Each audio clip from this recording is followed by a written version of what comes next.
Welcome to episode 108 of Rubbish Talk with me, Alasdair. And me, Aaron McIntyre. Good morning, Aaron. Lovely to have you on. So, as you can guess, it's just myself and Aaron. Jane Bond is busy as usual. So, could you introduce yourself to listeners and tell us a little bit about who you are, who you work for? Okay, so I've basically got my own company now, which is AWD Environmental, and I'm doing, well, it's sort of split into two companies almost. I've got a sort of waste management side where I specialise in hazardous waste, collecting and sort of brokering hazardous waste.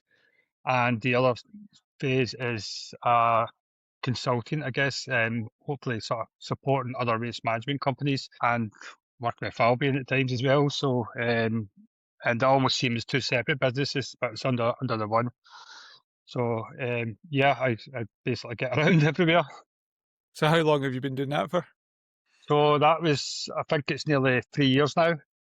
3 years. I had plans to start out my own like a number of years ago, and I actually wanted to go into health and safety. But at the time, it felt like I'd be starting from scratch. Whereas if I go into waste management, I've been in it for years, so it sort of made sense to go down that way, and it's worked out pretty well. Good.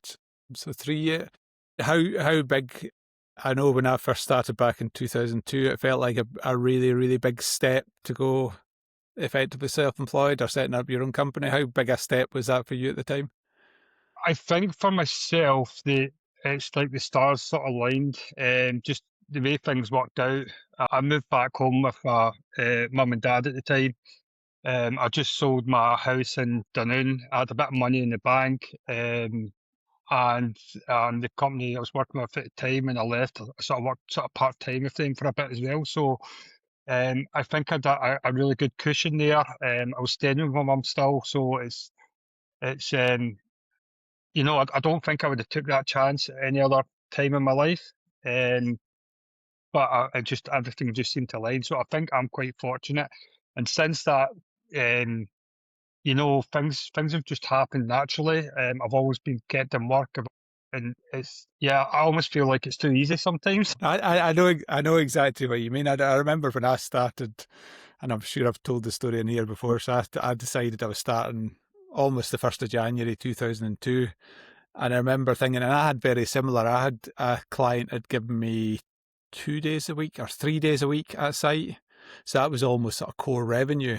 Yeah. I remember the first few weeks sort of looking over my shoulder thinking, this is too easy. Someone's going to go wrong. But I think that's quite often what people, if they are thinking about setting themselves, make a bit of a mistake, that they think they need to jump into it straight away, whereas you had your 2 days a week or 3 days a week, Yeah. and so did I. And gradually over time, as you get busier, you can then gradually drop that. So. Yeah.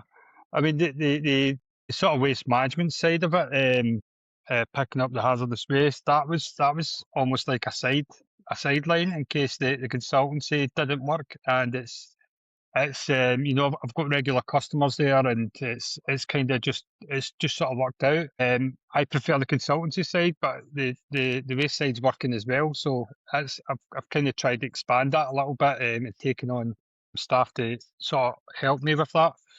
I don't want to give it up because it's working out well as well. So it's too easy. So one of the topics we've not actually covered on Rubbish Talk before is hazardous waste. So Yeah. could you maybe explain a bit about what is hazardous waste, the type of waste you pick up, and then what the sort of disposal routes are for that type of material?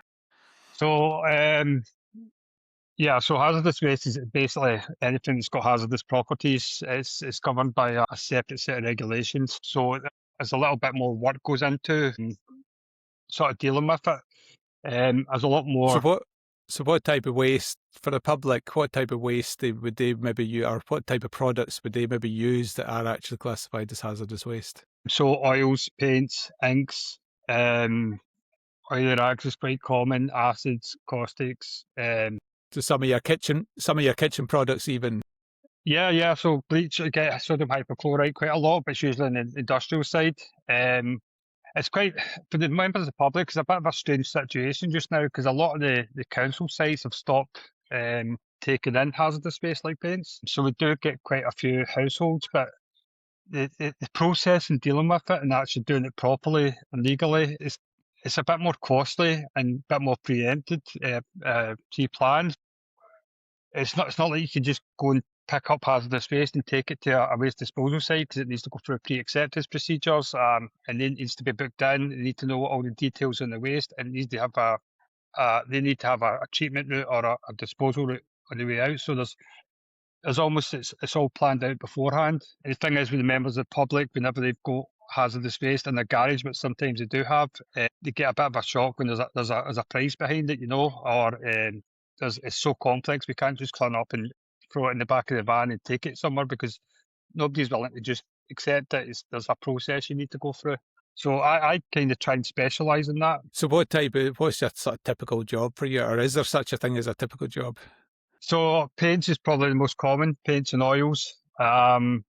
And it's usually sort of clearances, and where maybe there's a garage shut down, you've got some stuff in the background and somebody's looking for disposal. Paints are everywhere. They're a bit easier because there is a constant flow of them and everybody's almost got the pre-accepted sorted out. But there's always one or two items which it's a random chemical, or it's they don't have any details on it, they don't know what it is. And then that's when it starts throwing a spanner in the works, and it takes a bit of time to get it all set up, to get it lifted. And that's when the customer starts getting a bit frustrated because they can't get an answer in 10 minutes. And then once you've actually gathered it up, packaged it properly, what's the common sort of disposal routes? Is it incineration generally for all of them, or is there a... So at the minute, well, obviously I use transfer stations. There's no very many sort of treatment sites up this end. So it'll go into one or two transfer stations, and then it'll go down to either a treatment site, or a lot of sort of flammable material like paints tends to go for TFS, which is hazardous waste incineration, which is over in the continent. So they've got a lot more incinerators over there in capacity. So it does tend to go overseas for that sort of incineration. But it can go for solvent blending to make up kiln fuel, which would tend to stay in the UK. And it can go for treatment to remove any sort of natural, hazardous properties from it before it goes for landfill or whatever other treatments for. So there's a number of different options there. But essentially, where I've taken it is usually a transfer station, unless you've got enough there to take direct to a place, and then it will end up to a third-party site. The likes of paints, I thought a lot of the producers had to make, most of the paints are no longer hazardous. Is this older paints that quite often you're picking up, or is it stuff that is still produced that is still hazardous? A lot of the hazardous, I mean, the stuff you get from B&Q and household paints, it does tend to, maybe 90% is sort of water-based. Mm-hmm. So it's a lot of that's non-hazardous, but when you're picking up from commercial customers, you get like epoxy paints, and you do tend to get more in the hazardous side. And the volume of paint is actually produced as waste is, I don't think we're that great with it in terms of doing something with it, in terms of recycling it. It's a bit of a shame. Actually reusing it and not chucking it in the first place. Yeah. I think there is places that take it. I think there's schemes that take it, but there's usually a cost for it, and it's just as costly to do that as it is to dispose of it. Sometimes more. No, brilliant. We should probably get you back on and do a proper hazardous waste topic, but I've picked your brains probably enough. I'll prepare for that one next time. No, absolutely. So I'll probably put you in the spot there. What were your roles? What brought you into waste management, and what sort of jobs have you done prior to this? So I started my early life career as a skill seeker with GlaxoSmithKline. I was in a sort of research and development lab, where I was actually carrying out experiments and working with acids, caustics, solvents, and carrying out reactions and stuff. At the time my skill seeker ended, I got a temporary contract for 6 months, but then they were having redundancies, and I got in a little bit of a panic. So the only position that come up at the time was for traces, and the pay was actually pretty good.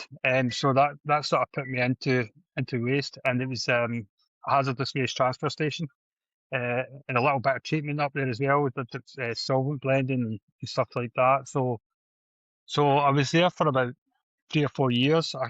I mean, I quite enjoyed it. But I actually moved back out of the waste industry again because I really enjoyed Glaxo, and there was a place, Seabag Igate in Paisley. Hmm. So I moved there to get back sort of into manufacturing and research and development because it was sort of working with inks and developing inks. Uh, and I was in there for a few years, and then it sort of dawned on me, do you know what? I really like the waste industry. So I moved from there to a GM, which was another hazardous waste treatment and transfer site, and that kind of I learned a lot there. So I was in there as a chemist, moved my way up to senior chemist for about 7 years, and then I moved to Aberdeen, and I basically set up a site sort of from scratch, and learned a lot about how to manage a site, and that was for another 7 years. Yeah, I've sort of been around. Following that, I moved to Dundee as well, and I was working on the Curlew project, which was sort of decommissioning. And then COVID hit. So who was at Aberdeen you were setting that site up? So that was for Aegean as well. So All right, okay. Aegean basically merged with an offshore company, Yep. and they bought a site. I think it was old Shank site up in Tullis. Hmm. So I moved up there as Yep. a manager, and there was literally an empty shell. So sort of helped set that up. And yeah, so then the Curlew project came up, and then COVID hit. What was the Curlew project? So that was they took the Curlew FPSO, uh, floating production supply something, an offshore vessel that stores sort of crude oil tanks. They'll Ah, take it in for decommissioning to Dundee. right, right. So I was sort of in charge of tracking the waste that was coming out the cot tanks and the extra bits and pieces that was coming out through the harbour and into a transfer station. Involved hazardous waste, but also involved a bit of norm waste, which is naturally occurring radioactive material as well. Hmm. So it was actually quite an exciting project to work on at the time. So And then from there, is that when you set up yourself? no, so from there, You've COVID. had plenty of jobs I here. know, You're a young lad as well. I know. Yeah, so COVID hit and they changed my contract terms and I didn't like it. So I ended up moving, staying in Broughty Ferry at the time, which is it's a lovely town. It's brilliant Yep. to stay in. And I moved to Dunoon and worked for Renewy for 3 years. Right. And I was an area manager, so I was in charge of a household waste recycling centre, a transfer station, a compost plant, and a landfill across sort of 3 sites. So it was a new experience for me. That's what got me into sort of landfill stuff and composting, which is yeah, it was a good change. It's a nice area to work in, a good company to work for as well. Yeah. Yeah. So Yeah. Nice part of the world. yeah, yeah, I don't get across there often enough, but I yeah. should try it. So after that, so my dad fell ill. I had to move back to Arden, and I went to work for another recycling centre, Lomac. So I was there for 2 or 3 years, sort of in charge of the wee has waste sort of department for a bit. So and then that's kind of when the opportunity came up to start out on my own. Go yourself.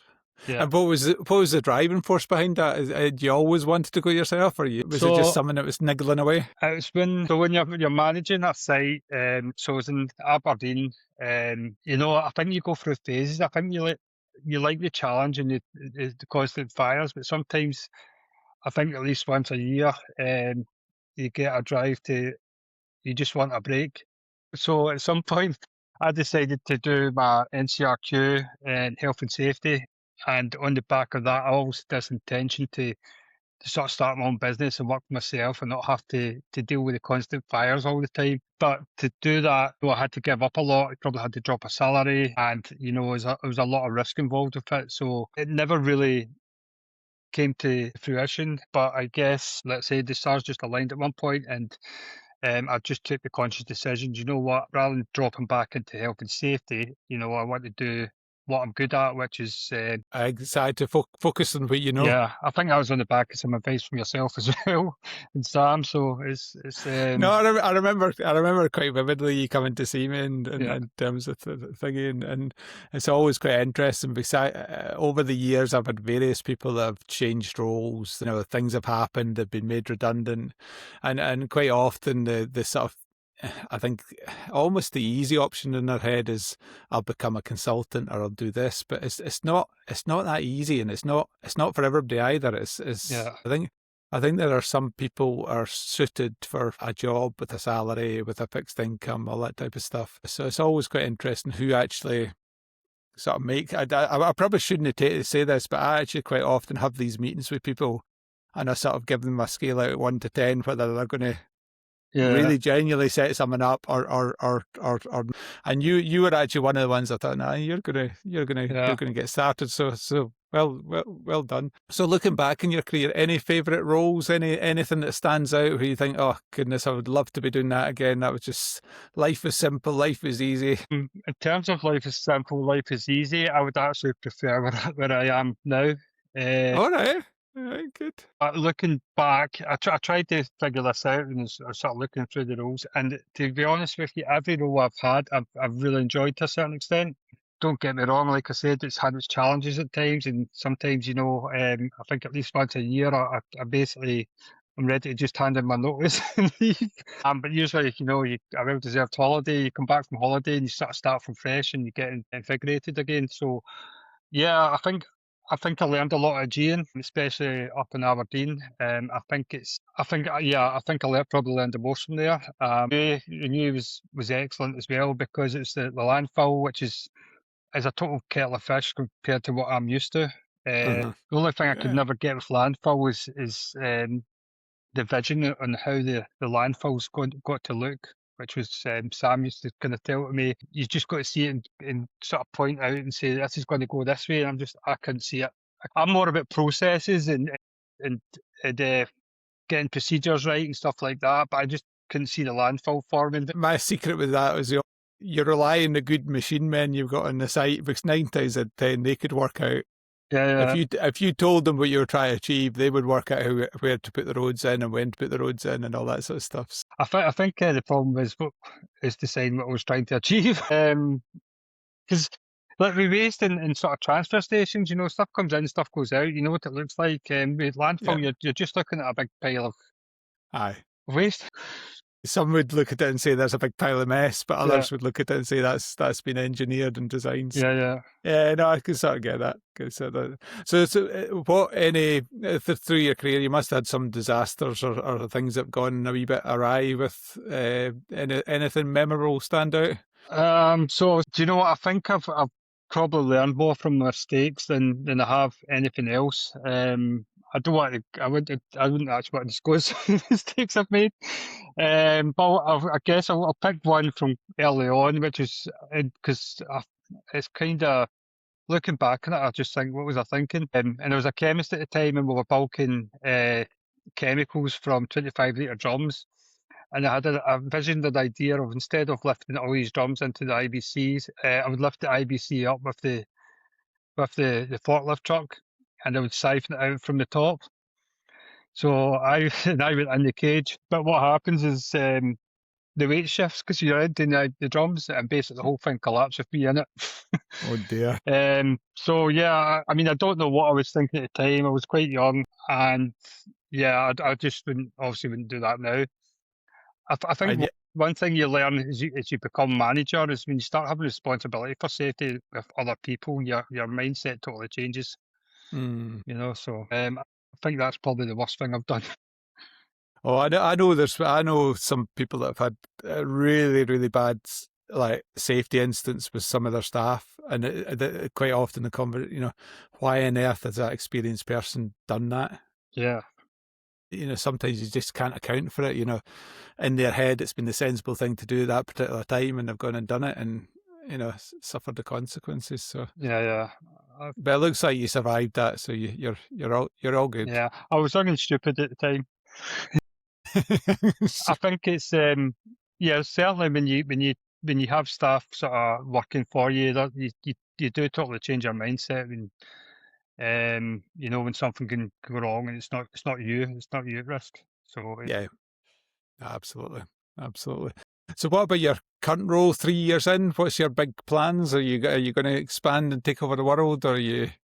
yeah, so I do have some plans.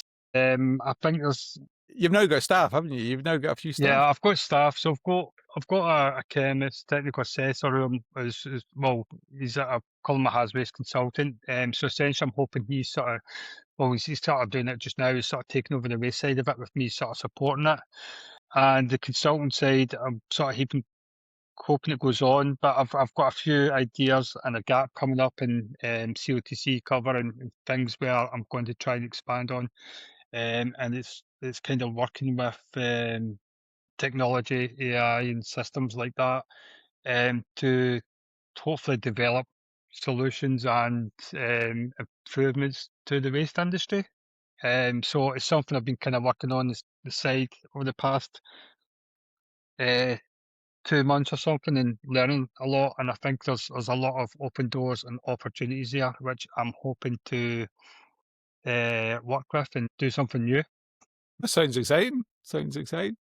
So what about your opinions and habits outside the workplace? Do you feel you need to champion the environmental bit all the time, or how do you find that works with engaging with the public? I think like the Barry things. I've got a couple of friends, and they're telling me I've got Barry's sitting in my van that I need to dispose of safely because I've stopped them to disposing of them in the bin. So now I Yeah, need to make my way to a HWRC to deposit them. yeah, But the yeah. thing is, they're in my van. I can't get my van in. So I'll do that at some point. But yeah, I think in general, I'm just more aware of what we need to do. I actually Hmm. think it's really simple, and I don't understand why there's a lot of in social media and comments and stuff that people don't get it or they have a thing against recycling. But to me, it's relatively simple. Paper and card goes in the paper and card bin, plastic cans go in the other bin, and then the rest goes in refuge. And there's a lot of drama around it, and just like I don't really get what the issues are. I personally think, Aaron, it's people don't want to take responsibility for it. Yeah, And it's their waste and they don't want to take responsibility for it. They just want somebody to pick it up and make it disappear. yeah, Yeah, I totally agree with you. There's loads of drama. You look down south about the simpler recycling and all the nonsense that's on social media at the moment about how difficult it's going to be and so on and how big a change it is. It's a piece of cake. yeah. It's just open a different bin, isn't it? Yeah. And then Yeah, and I think, the whole thing with batteries and vapes and stuff, just put them in I've got a cup in the house. I put my old batteries in a cup, and then when I go to Lidl, I try and remember and take this wee bag of batteries and I put them in the box at Lidl. It's not difficult.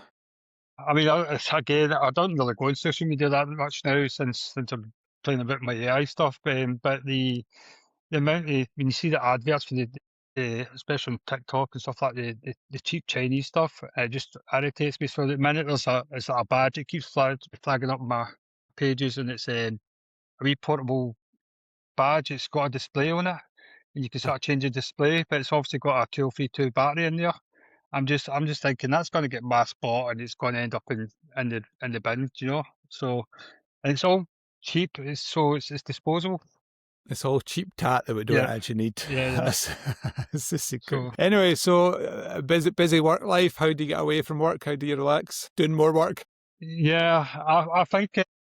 Do you know what? Like I said, I was kind of I was probably spent too much time on social media, but I've kind of channeled that into AI and developing things, and that's why Hmm. I started going down that channel and learning a lot. Yeah. So I like it's kind of a hobby. I like looking at systems and stuff like that, and yeah, I don't know. And then obviously just a break every year, every 6 months, go away to Tenerife or whatever else there, just to get away from it all. But nothing, no exciting hobbies like cycling or running or. Well, and you need to add that. I You need know, add that to your life. I totally agree with your social media. I've managed to delete all social media except LinkedIn and Strava off my phone, yeah. and the difference is amazing. it's a bit of a pain in the backside with some of the running races I do and stuff. It all gets posted up on Facebook and stuff. So sometimes it's a wee bit challenging to work out what's going on. But in terms of just distractions, it's a game Yeah, changer. yeah. I think I don't know. I think I was getting bored for a while. Just spend yeah. If you look at your screen time on it, Oh, it's it's quite ridiculous. embarrassing. Yeah, yeah, Now, yeah. I mean, to be honest with you, I don't really bother with it now. I've kind of got my Mhm. own wee thing I'm sort of building and Yeah. working on just now, so that kind of keeps me entertained and a bit more creative than just doom scrolling. No, it sounds good. Sounds good. So one fact about your job or the sector that you think people might not know? So I think one thing that I find with a lot of customers that don't seem to know is them certainly for hazardous waste, we need a lot of information on that waste, and they can never ever provide it. So there's always a back and forth. But surely commercial customers, they should have their cost data sheets and all that because they're complying with cost. They should. Am I being naive here, Aaron? So we need the safety data sheets, but when it's clearances, and sometimes they're drums. So somebody will fill up a drum with a liquid at some point. Maybe they'll put a marker pen on it, and it'll get put in a corner, and then other things will go in that corner with it. Management changes, staff changes, so it comes to a stage where nobody actually knows what it is. So then we need to try and figure it out. We have to go back into the history. What does the company do? What's it likely to be? And most of the time, you're not figuring out what it is. You're figuring out what it's not, and then what it could Right, be, okay. and then you can almost work from that. But I think there's a process that needs to go through which people don't seem to realise is you can't book it into. You need to all this information to book it in anywhere, otherwise it's not getting picked up. So when we come back and ask annoying, frustrating questions, why you're asking that, Yeah. there's a reason for it. And those sites that are taking the waste in, they've got to do the same process as well. They can't take it in until they have that information, and they've Hmm. got a route out for it. Yep. So otherwise, they end up with a transfer station full of waste that they don't know what it is and they don't know what to do with it.